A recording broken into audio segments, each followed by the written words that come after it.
జీవ మరణములు నాలుక వశము, దాని యందు ప్రీతి గలవారు దాని ఫలము తిందును.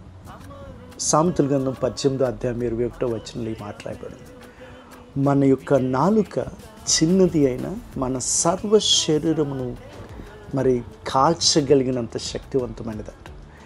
కావున మనం మాట్లాడే ప్రతి మాట మన జీవితాన్ని, మన ఆత్మను సైతం ఇన్ఫ్లుయెన్స్ చేస్తుంది.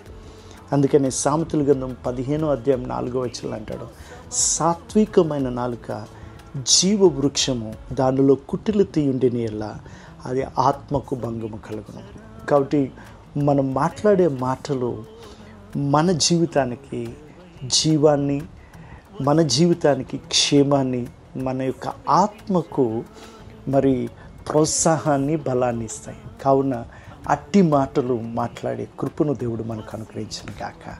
ఆమేన్. అందుకే కీర్తనకారుడు అలాగే ఎఫెసీయులకు రాసిన పత్రికలో మరి అపోస్తలుడైన పౌలు అంటాడు, ఎల్లప్పుడూ కృతజ్ఞత వచనము మాట్లాడటం మేలు అంటాడు. ఎందుకంటే అది మాట్లాడేవాడు దేవుడిని మహిమపరుస్తున్నాడు. ఆ మాట మన జీవితానికి క్షేమమై ఉన్నది. ఆమేన్.